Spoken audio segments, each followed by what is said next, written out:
为什么要让原来负责旅途计划？什么为什么？因为他有能力啊。有能力的人有很多。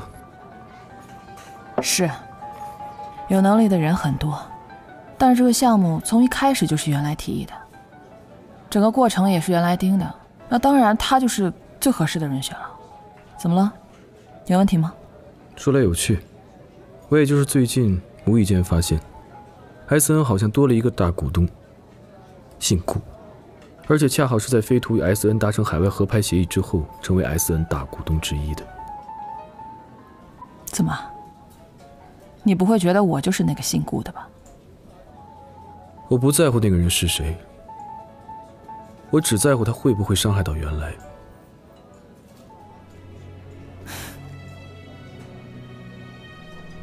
你是不是想多了呀？谁会伤害他呀？竟然和你坐在这儿，让我想到了那年夏天，你和我还有 Alex 在迈阿密度假的时候。那一年，你非执意让 Alex 带病去参加那个什么夏令营，结果呢，在夏令营里面病得越来越重。我不过就是觉得一个男孩应该锻炼锻炼，我想让他快点长大。再说，我不想让我离婚的事影响到他。Alex 其实比你想象的要坚强得多。行了，你不用跟我说了，又是那一套，什么他现在经历的，你以前都经历过，是吗？那你打算什么时候去日本陪他？竟然，其实呢 ，Alex 长大了。对于现在这个年龄的他来说，我这个妈妈已经不重要了。最重要的是有个好爸爸，能够给他一个好的榜样。Alex 他自己也经常提起你，我觉得在他眼里，我这个亲妈都不如你。我会找机会去日本看他的。原来也去吗？当然。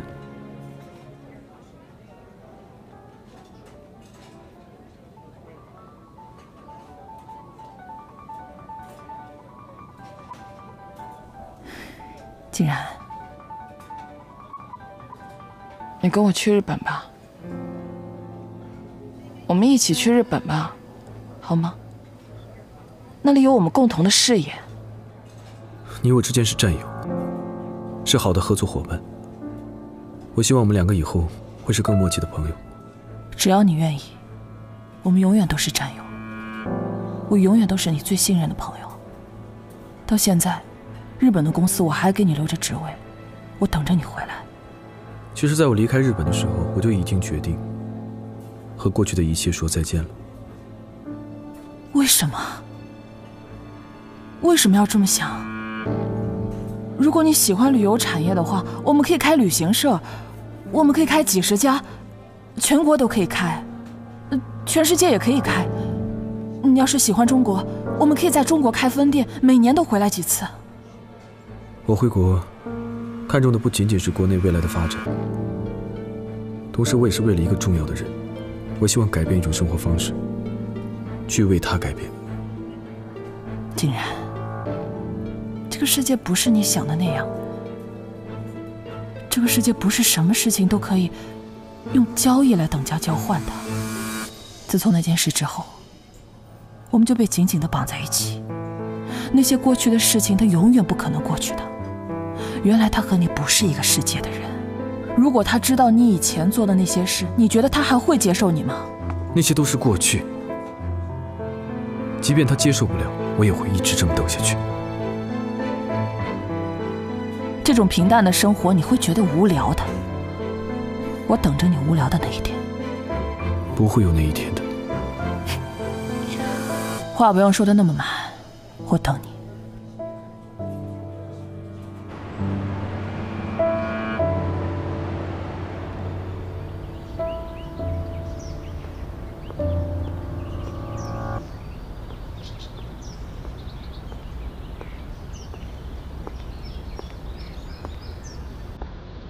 你在这儿站了多久？为什么不给我打电话？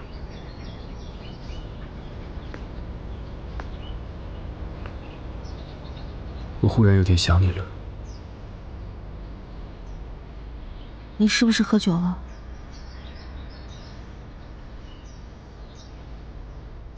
你刚刚和他在一起啊？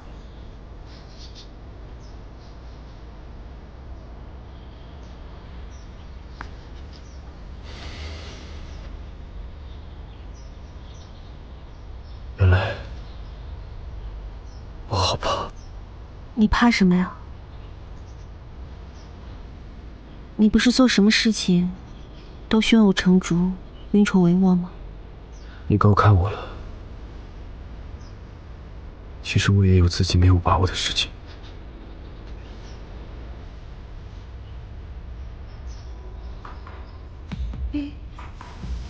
比如说你，我担心我自己用最大的努力，最后仍然没有办法将你留在我身边。我担心我们两个相恋10年，最终抵不过的是那些是是非非。你知道吗？有时候我很怕，以为我对那些发生的过去无能为力，这才是隐藏的我。我担心你知道那样的我之后会选择不要我。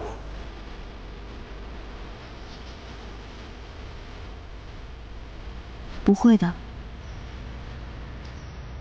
因为我相信你，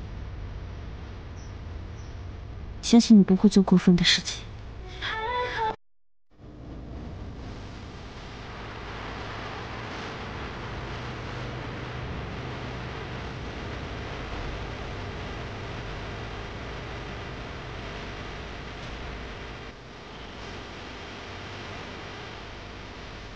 静然，我爱你。我也爱你。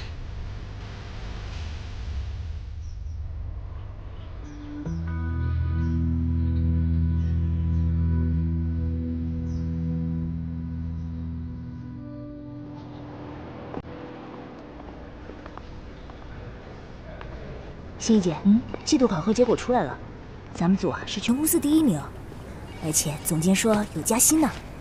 你看，平时辛苦加班，领导虽然不说什么，但全都看在眼里的啊。总监估计很快就要找你谈话的。再说了，咱们副总监的位置空了那么久，早该让你顶一下了，对吧？哎，总监来了。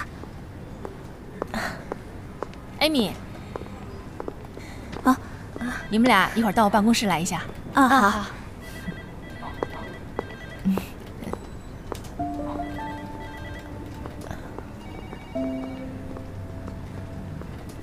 谢谢总监。走吧。心怡，来坐。总监，我听说季度考核结果出来了，你们小组这次成绩是真的不错。我刚刚跟每个组员都谈过了，该提升的提升，该加薪的加薪。当然，这次好成绩跟你的努力也是密不可分的。谢谢总监的肯定，我们会再接再厉的。正所谓胜不骄，败不馁，继续加油。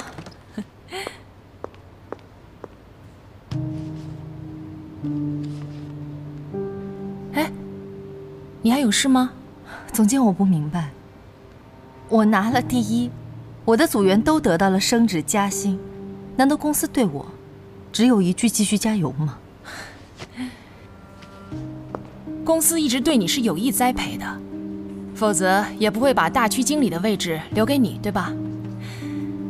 当然了，你不接受是另一码事，公司尊重你的选择，毕竟你迎来了你人生新的阶段。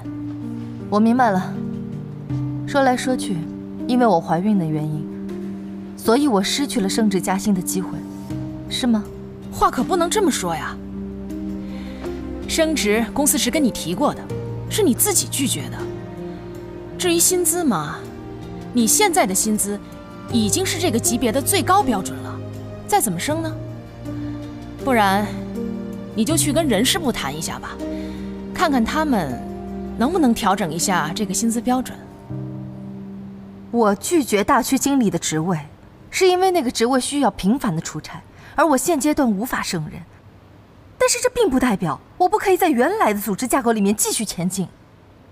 原来的组织架构？你说的是副总监吧？的确，目前副总监的位置还是空缺的。我也不瞒你说，在你收到大区经理的调令下来之前，你一直在我的考虑范围之内。但是，公司努力的员工特别多，我们必须确保给每一个人公平竞争的机会。公平竞争？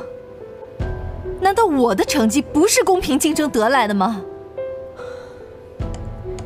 这样吧，你先回去，你的情况我会跟领导再协商一下。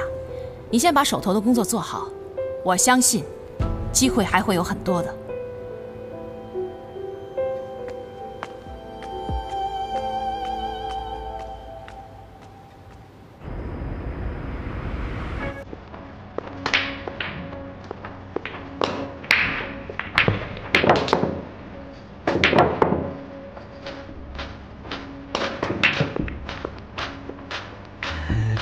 喂，你叫我过来，不会是让我看你现在技术到底有多差吧？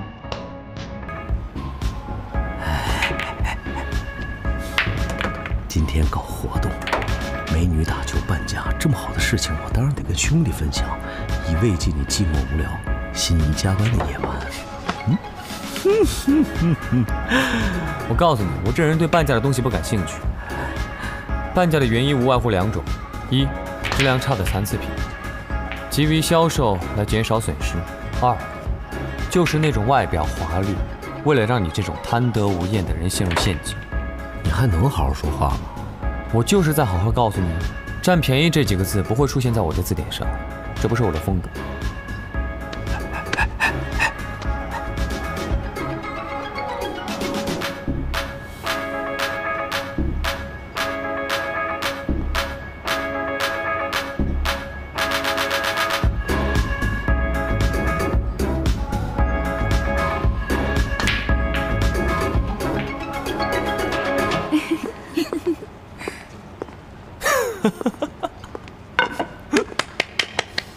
知道了。哎，就是你，一看就是已婚妇男的气场，带衰我的桃花运。根据我的观察，心有所属的男人会对异性的吸引力大幅下降。哎，我再声明一次啊，是沈双双喜欢我，而我的心是属于这片花园的。那做兄弟的也送你一句话：你的这片半价花园，总有一天会害死你。嘿。当初可是你让我趟上沈双双这趟浑水，要不是我奋不顾身替你去相亲，怎么会招惹上这个桃花奶奶呢？你替我去相亲，我应该谢谢你，我还拿了2个镜头做代价呢。但是我怎么不记得我让你去爱上她？谁说我爱上她了？你不要散播谣言啊！自己刚刚陷入围城，恨不得所有人都为你陪葬。我必须得重申一下，我不是陷入围城，我是幸福地走进了婚姻的殿堂。你永远不会理解2个人的相思有多么的甜蜜。而且一会儿心仪他，等等，先别打1号球，打5号球，那个我觉得更容易一点。哎，真棒！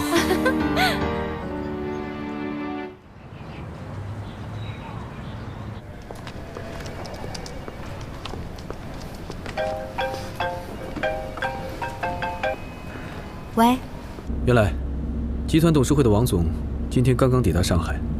出于礼貌，我想我得去拜会一下。这样一来，我中午就来不及跟你和林珊开会了。我看要不然采购的事情你直接跟他对好了。好的，没问题。我已经把新的预算发给你了。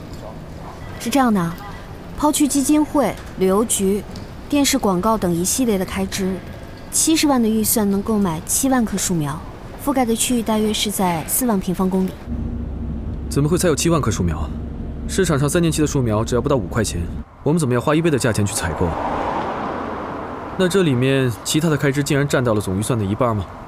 没办法，各种流转的环节太多了。宣传和物料我已经做到最低了。不过你说，预算的总数字，文总他会有意见吗？我觉得，要不然我跟文总再去申请一下吧。喂，金然。再追加130万，总共200万的预算来做树苗采购。你说什么？喂，能听到吗？哦，还有，一只海外原产地的成年果树可以形成自然景观，拿这个去和蓝镇当地政府谈吧。好的。那你那边没问题的话，我就以这个价格去跟林珊沟通了，好吗？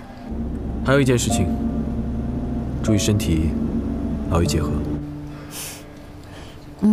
我知道了。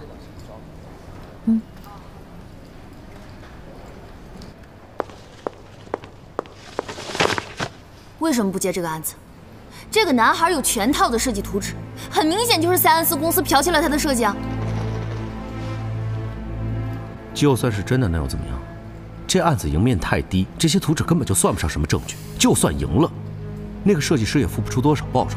更何况塞恩斯是个大集团，我没有必要为了一棵树而对抗整片森林。可我偏偏就喜欢挂死在一棵树上。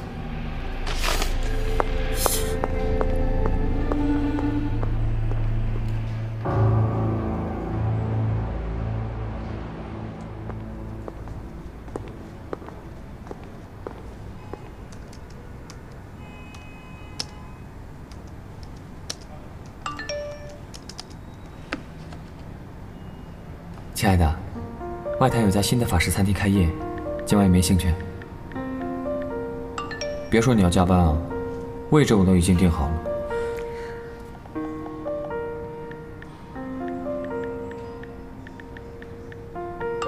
我已经吩咐厨师，所有的菜品是全熟。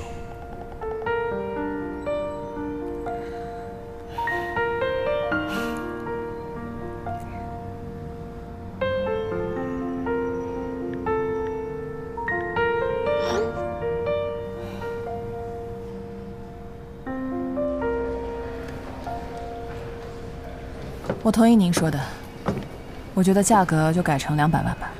好，既然已经说过了，之后就由他跟林珊直接沟通。行，好。就这样啊。好。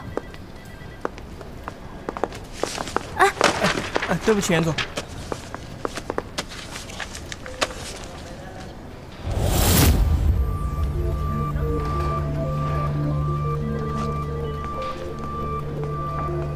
郭小姐，这是急着去跟林珊开会吗？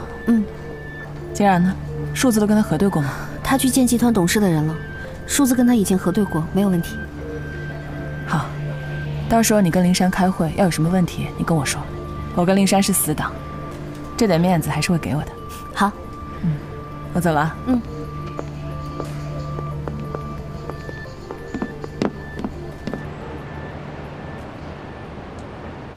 里面请。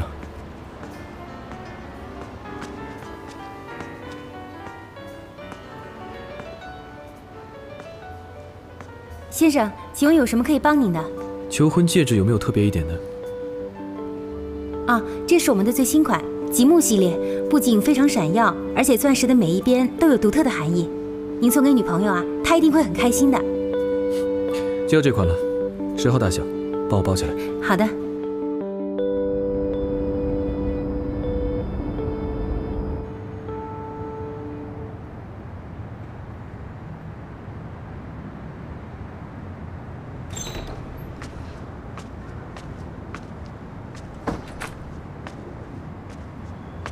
丁昂，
真的救我老婆！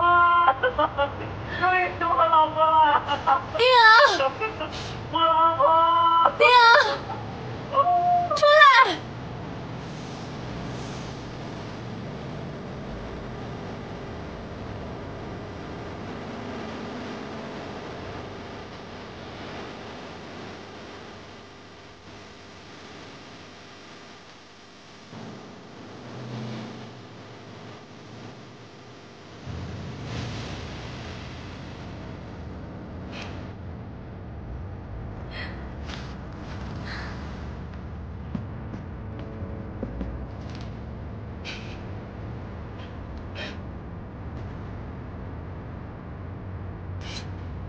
什么时候变得这么肉麻了？那我要为我们俩弥补一个成功的求婚仪式。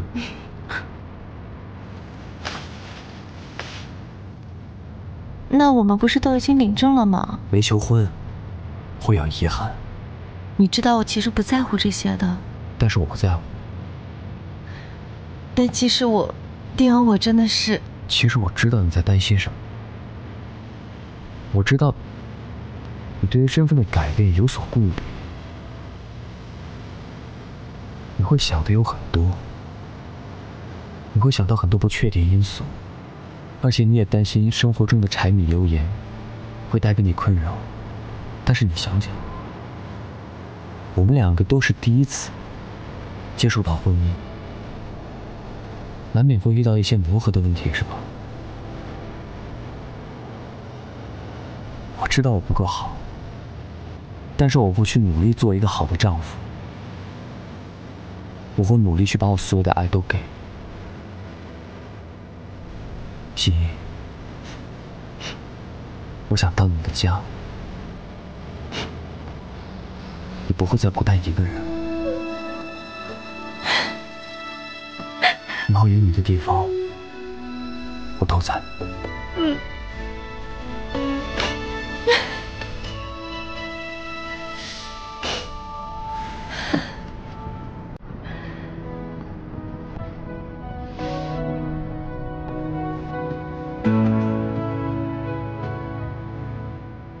许心怡，嫁给我吧。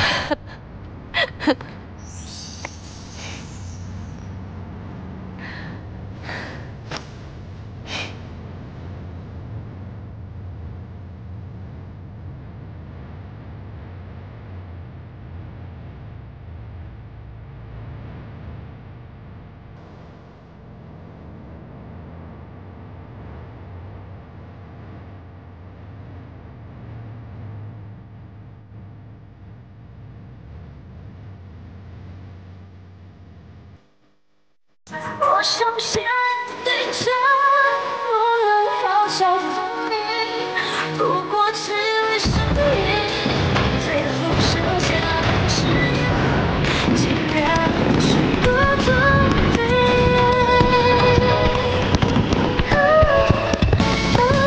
这条路如果我们要走过，咱们能看到最美的烟火。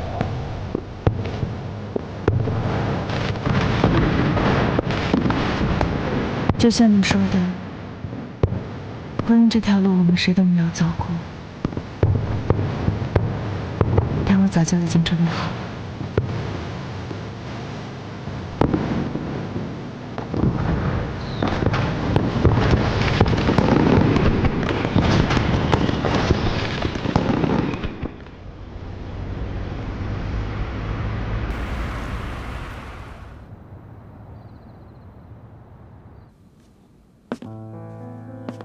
这个世界不是你想的那样，这世界不是什么事情都可以用交易来等价交换的。从美极收购那件事之后，我们两个人就被牢牢地绑在一起了。那些过去的事情永远不可能过去的。原来他和你不是一个世界的人。你觉得他知道你以前做过的那些事，他还会接受你吗？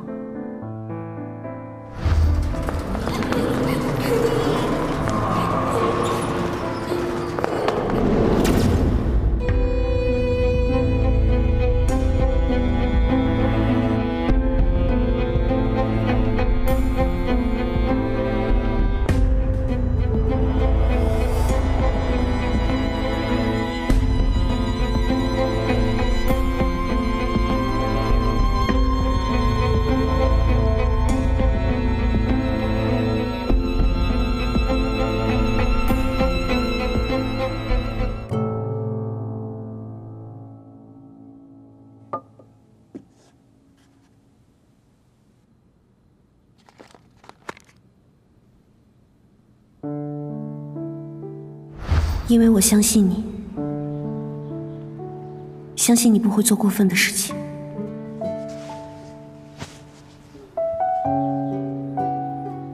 竟然，我爱你。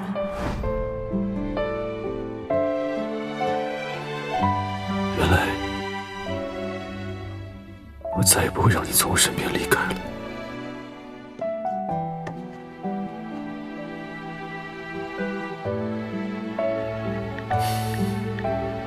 你明天晚上干嘛？一起吃饭好吗？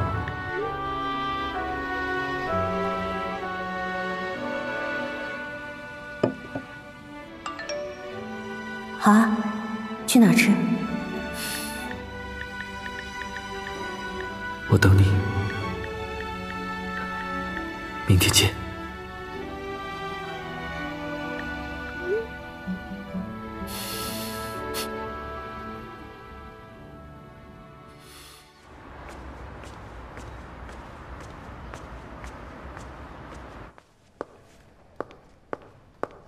竟然，走，什么事？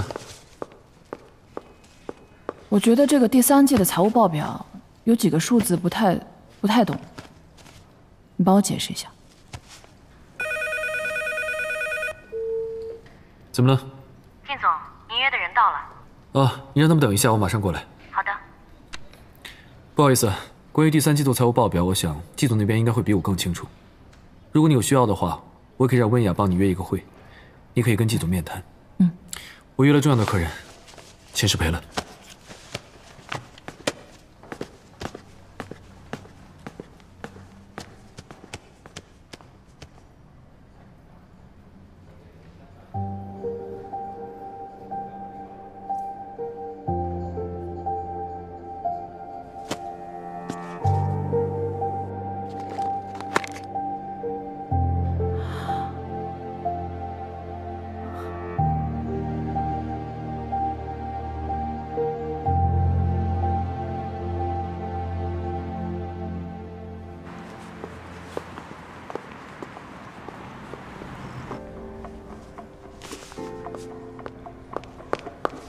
星爷，哎呀，你终于来了，我孩子都快出生了。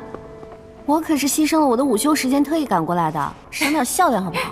没吃饭吧？来，给拿饭。我看是你饿了吧？快去吧你。好，咱俩说。哎呀，你们可真是高效率啊！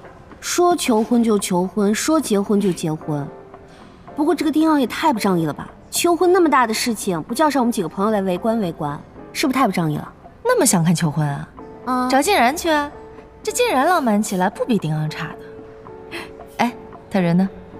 他啊，工作忙着呢，说今天晚上要找我吃饭，有什么事情要跟我说。我们家丁阳跟我求婚的时候也是这么说的。真的？真的。Hello， 又见面了。你好。我要一杯卡布奇诺。好。所以呢，他们通过很多的途径，然后稍等推断出种种线索。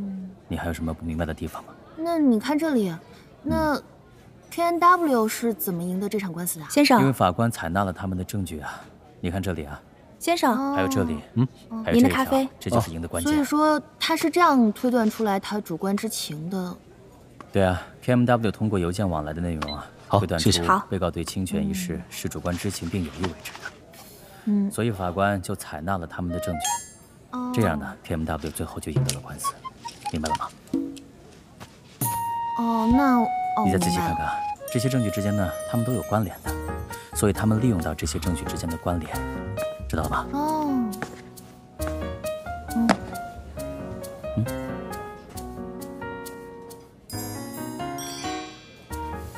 双双，早上给你那2份合同改好了吗？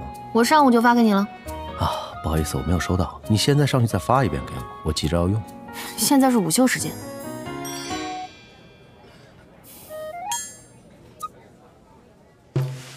赵律师是吧？一直有听双双提起你。我叫 Peter。Peter。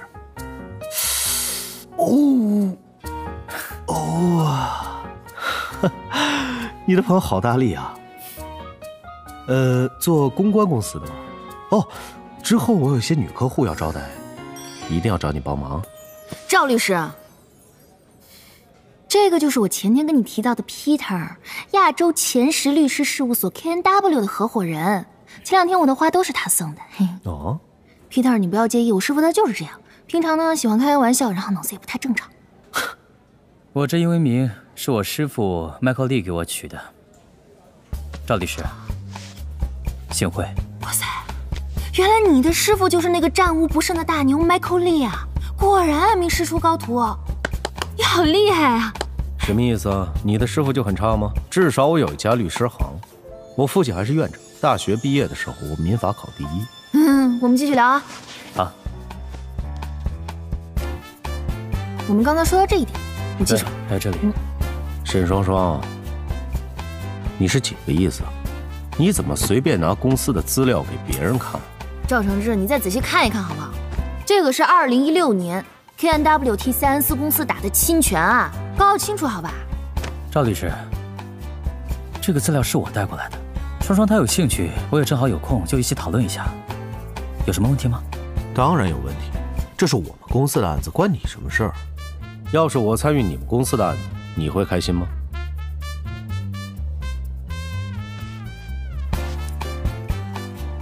？23分06秒午休结束，差1秒回来，我就罚你。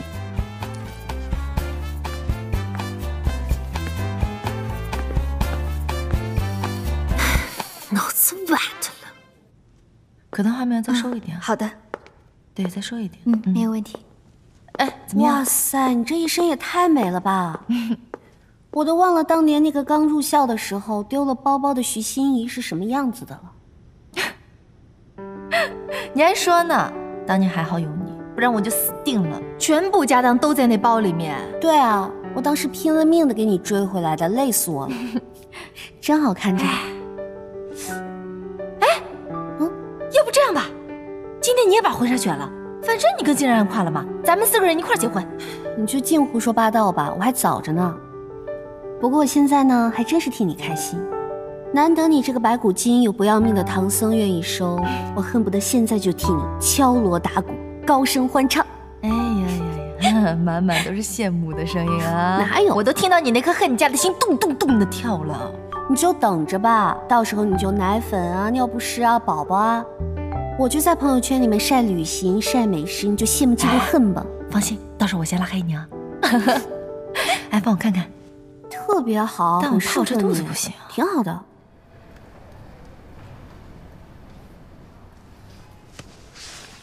月来，你不要多心啊！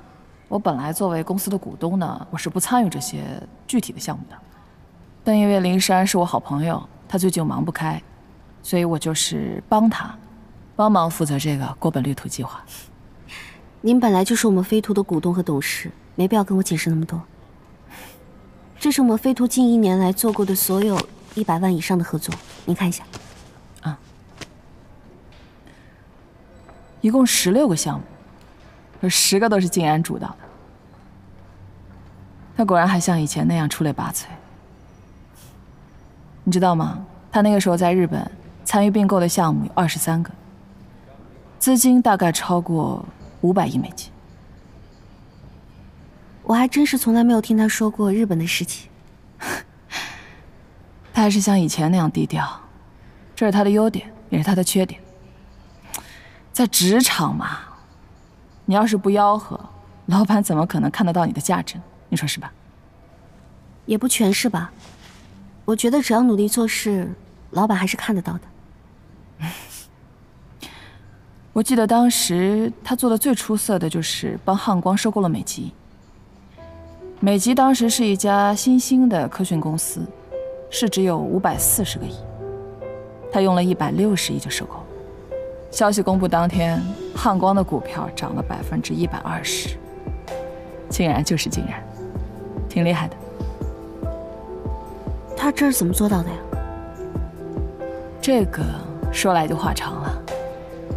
职场嘛，收购的这些事儿，总免不了一些血雨腥风的事，不太适合你这样单纯的小丫头听。你给我好好介绍一下这个项目的细节吧。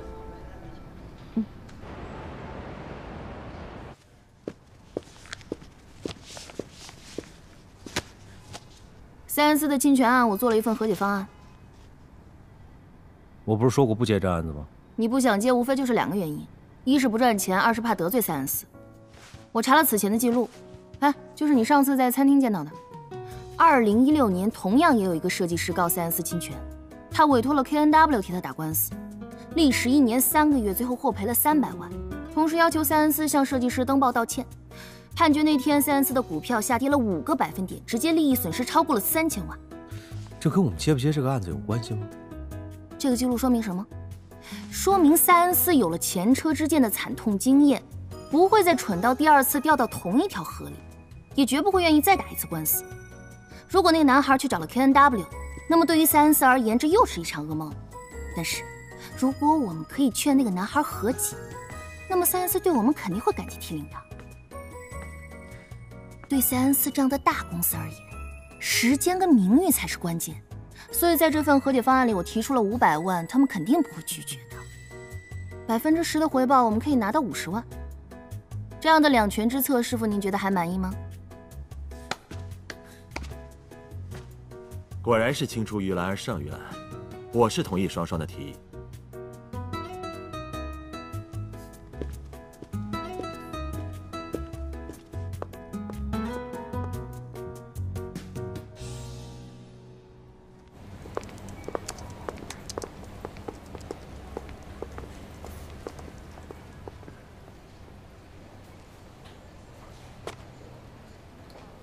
这个地方再来一个，做好之后交给我。好，拜托你了。Relax。啊，你过来一下。